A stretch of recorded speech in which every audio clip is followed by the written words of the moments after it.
All right, so it was another sleepless night. 3 a.m. I'm awake, not knowing what to think about yet again. I think this is 7 days in a row of this same behavior, and I think it's because I'm eating cereal in the middle of the night.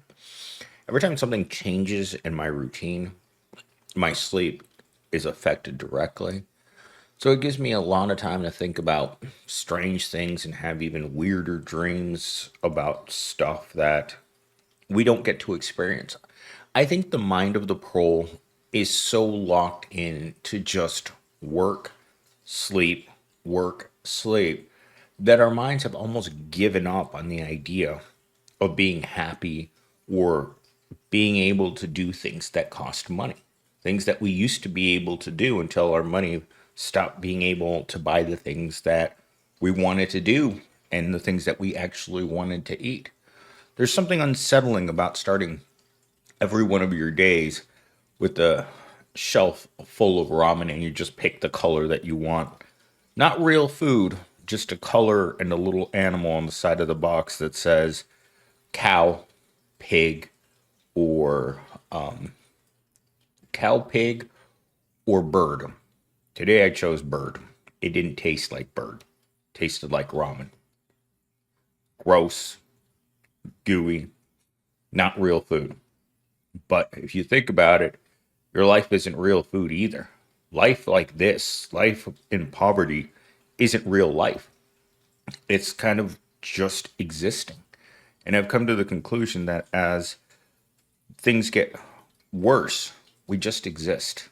We're not meant to do anything. And that's why when today ChatGPT created this title for a video that I did a couple of months ago now, but it was one of my most viewed videos, and it was called Jobs Want Passion for Poverty. And ChatGPT today created the script based around inside of the minimum wage worker. Let's get into the introductory monologue. You ever notice how every job interview feels like a hostage negotiation? They look you straight in the eye and say, "We're looking for someone with passion." Passionate for what? Stocking shelves? Folding clearance shirts? You can't be passionate about survival. That's not passion. That's panic with a name tag. They want you to show up smiling while your rent's 3 paychecks behind, your car's held together with prayers, and your last meal was yesterday's coffee. Welcome to the mind of a minimum wage worker where the lights are on, but the hope's on the back is but hope is on the back burner. And that's true. I think a lot of us have given up hope that things will change anytime soon. No one that I know of is looking forward to the next 3 years. And all the gaslighting in the world isn't really working to convince us that things are going to be better. This year's holidays are probably going to be the worst. This year is going to be remembered in history books as one of the darkest periods in American history. We're talking events that are going to be closely related to the Great Depression and 2008. That's where we're at right now, with millions of people wondering how they're going to eat, with people wondering if they're going to lose their job today. For a fact, I know I'm going to go back to McDonald's in a couple of hours and there's going to be more names. There's always more names. In fact, someone called me the other day and asked me about a particular name. And I was like, yeah, that was a really important person, but they don't work here at the Death Star anymore. They just left. And what's odd is sometimes people just leave. Today's Wednesday. It actually happened last Wednesday at around 11 o'clock in the morning. A name pops up on my screen. Person I've known for a few years, and suddenly you don't know, no one knows them anymore. That's what happens. Is suddenly it's like, oh, does somebody remember Susie? Oh, no. Everyone just moves on. We become so accustomed to layoffs and people leaving that we never get used to them. When I worked at Walmart, I didn't bother to memorize anyone's name. I gave all my coworkers just vague descriptions because I knew they were never going to stay. Over my years of working in retail, I was usually the only person that was hard enough to have to stay and work stocking shelves. I remember thinking to myself every day, I have to put this can of beans right back on the shelf. It's every day just reset. You have to come in and do the exact same things over and over again. And by the time you got to the end of the week, there was nothing to look forward to. Your days were never off together, right? You always got like a Wednesday and maybe a Tuesday or a Thursday. It was always scattered during the week. Usually earlier in the week, I'd say Tuesday and Thursday were more than likely your days off because they don't want you off on days in which they're going to actually have customers. So Friday through Sunday, believe me, that's when they're most staffed because that's when most people go out and shop in retail. Sure, you'll stop in earlier in the week for things that you need, but you do your big hauls during your free time. So, anyhow, I'm off on a tangent. Here we go. Let's get into talking point number one. You can't demand passion from poverty. You pay people like they're temporary and then wonder why they act like they're already gone. That's the one thing that I've noticed more and more over the past few years is that no one comes in and sets up their pictures anymore or brings in knickknacks to keep at their desk. Everyone is temporary. You walk into where I work, there's not a single personal item in the entire room. Not one thing. It's just you, the fryer later, your silly hat, and that manager that's giving you that grin like, why aren't you working 3 times harder? What's wrong with you? I'm paying you the minimum wage. And this is something I felt in every single job. Like management looks at you like you're costing them money because you are. For the people that they hire that don't want to smile and that don't want to put out triple the amount of work, you've already put crosshairs on you. Because as one manager told me at Kroger's, I always have such high hopes when I hire people and then they disappoint me. Well, every worker in America disappoints their corporate overlords every single day by not showing up with the same passion as people who actually make real money. When you show up every day at work and your mouth, the area around your mouth is covered in the dirt you ate for breakfast, how are you supposed to instill passion into that person? You can't, because that person, while they're at work, is thinking about one thing all day long, and that's money. They're not thinking about their job. They're not thinking about tomorrow. They're not thinking about yesterday. Because if you're like me, nothing good ever happens in your life.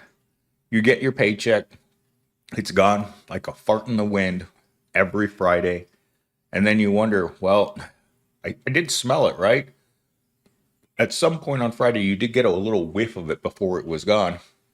But it was so small and so uneventful that there was never even any warmth that came out of it. It was just shoots and then gone.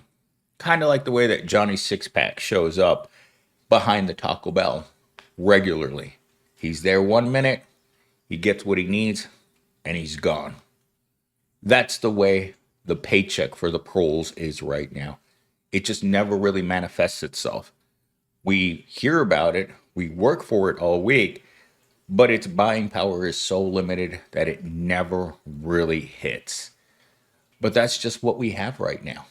You can't force anyone to pay anyone more money because they'll tell you straight up, you're not worth it. Because you may be essential, but you're also disposable in the same breath. All right, talking point number 2. They don't want your effort, they want your obedience. The modern job isn't about skill, it's about submission. They pay you just enough to keep you from quitting and guilt you enough to make you feel like you owe them gratitude for it. That's the hardest part. They'll come over and tell you it's not a right to have a job. It's a privilege. While they look at you as the most piece of crap person that they've ever seen. In your crappy clothes, your no-name shoes, your shirt with stains on it, and the same pair of pants that you've been wearing since you started working there. That's the caricature of the proletariat. They don't have money for clothes. They don't have money for anything other than showing up. I mean, the perfect example is the people that work at the pet store. They all kind of look similar to one another, right down from the owner to the lowest level employee. They're all wearing the same work t-shirt, same shorts, same dirty shoes that look like they cost 20 bucks at Goodwill. They look a certain way. And we've been profiled as poor people.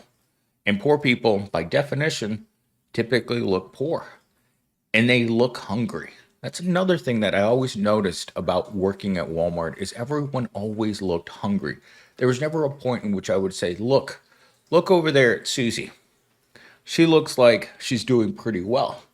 No, Susie might be overweight, but that's because she's eating nothing but the lowest quality food. That's the sad part about America is that you can look like you're a person that is unhealthy by your size, but the reason you look that way is because you're indulging yourself in the lowest quality food. In fact, the Epic Economist was showing a clip from TikTok in which a family of 8 was trying to budget for a week's worth of food, and it was the lowest quality. It was about calories. It wasn't about quality. These people were buying frozen pizza, frozen chicken, frozen hash browns, like everything, lots of bread, everything that was cheap that gave them the maximum amount of calories. Why? Because when you're poor, you can't afford to eat well, and it shows. And it's terrible that it has to be that way, but quality food isn't for poor people. Poor people eat whatever's on sale, including myself. I mean, I literally ate 50 cents worth of ramen right now before I started making this. So if I don't sound enthusiastic about making this video, it's because I'm not. Because gratitude for scraps is something that they've gaslighted all of us into believing that you should feel better than that person that got laid off last week that's going to be looking for work for maybe years at a time. And when they finally break and they have to take a job that's beneath them, because most of us are underemployed. And it's hard to put a label on underemployed because you can have a high school student and a middle-aged man who had a career, let's say as an engineer, and suddenly he doesn't have that job because they downsized the company. He may want another engineering job, but what he wants and what he can find are two completely different things. In fact, someone put this in the comment section for me yesterday is that they work as an engineer and the engineering business isn't paying what it used to. Engineering used to be a solid career field, just like technology did. But those wages, as I tell people all the time, for what I make, for what I do, when I was a teenager, the guys that I worked with that had kids my age, those were the wages that they were making. What I'm making today back then. So can you imagine inflation over that long of a period of time and wages won't go up? And why? Because you don't have to pay people. Because they only want to pay a certain amount of money for whatever job it is. Whether you're folding shirts or you're using AutoCAD, they don't see the point. Because workers don't have value in a society that doesn't value workers. They value efficiency, they value passion, they value submission, they value people who don't ask questions. That's why no corporation wants long-term employees anymore. The investment that they need to make in order to keep those long-term employees is never going to come back. They don't want to train you. They don't want you to get benefits. They want you to stay there out of despair. And when they ask people for 3 to 5 years of experience, along with a master's degree and some certifications for a job that you think is beneath you, and they look at you, it's like, well, take it or don't take it. We'll find another sucker who will take that. And for less money and a can of dog food. There's always someone worse off than you out there that's going to come into work and show that passion, show that sweat, that desire to do their best, to show up every day on time and do their best. And no matter how many times you kick them and you punch them and you treat them like absolute trash, they'll still respect you like a dog. America doesn't want workers, it wants pets. All right, final talking point. You spend your life chasing stability that never arrives, worshiping a paycheck that barely feeds you, and when you finally collapse, the system doesn't even pause to bury you. That's most Americans. The system doesn't even pause to acknowledge the fact that you're not there anymore. They just take a shovel and throw you in the trash. And that's it. No matter how long you've been in a place, there is no desire to help the people that are collapsing in real time. We're seeing a job economy that is collapsing in real time currently. No matter where you go on the internet, you're going to find people that don't know what they're going to do because they have no way of paying their mortgage. Their cars are being repossessed and their lives are going into the toilet faster than they can react to it. Because one moment you're scraping by from one prayer to another prayer, and then suddenly there's no more prayers. Remember, people, thoughts and prayers for the working class. But even if you think that you're going to be okay, I think that the industries, and this is just me saying this, I think as the industries get smaller and smaller and smaller because people have less and less resources, that more people are going to have to settle into lives that don't even feel like lives. We're going to be walking around out there like the Walking Dead, just looking for brains or something very basic, licking rocks to, get the moss off of them. Whatever you have to do, I think the standard of living can definitely decrease overnight. Because a lot of you in my comment section seem to be very hardworking and intelligent people. You don't show up to this channel if you have toxic positivity running around in your head all day. You show up here because you realize that there's someone else out there who's felt what you felt.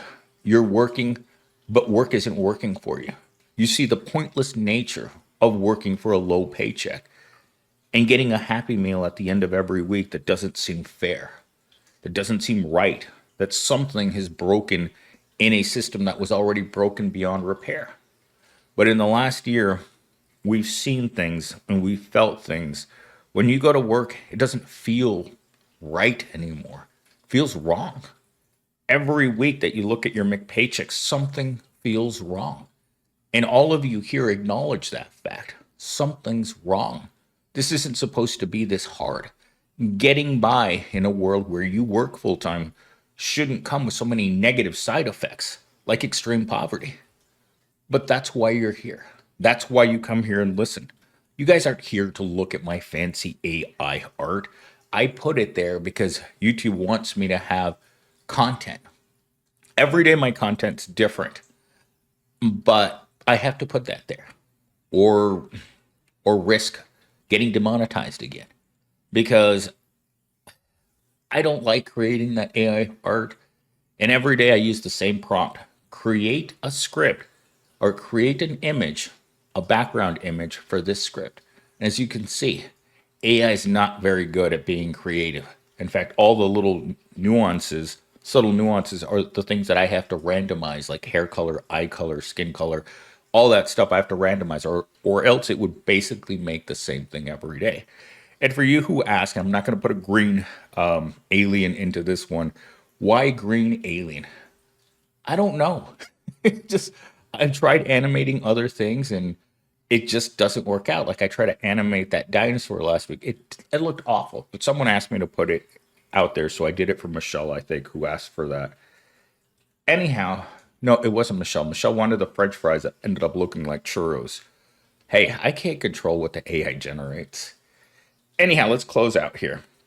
At the end of the day, inside every minimum wage worker's head isn't laziness. It's math. Math that never adds up. Hours worked, rent due, dreams postponed. We give them our time, our sanity, our forced smiles, and they give us a slogan about team spirit. But the truth is, you can't build morale on starvation wages. So when your boss asks for more enthusiasm, just remember, they're not paying for passion. They're paying for silence. Every time I hear something like that, it reminds me of the computer-based training that you have to do at Walmart in order to be able to be on the sales floor. It's about 40 hours of computer training before you're allowed to work inside the store. And a lot of the modules that they had were about smiling and working with enthusiasm. The worst one was this phrase: work like the owner, take responsibility, own up to the challenge, and then boom, minimum wage.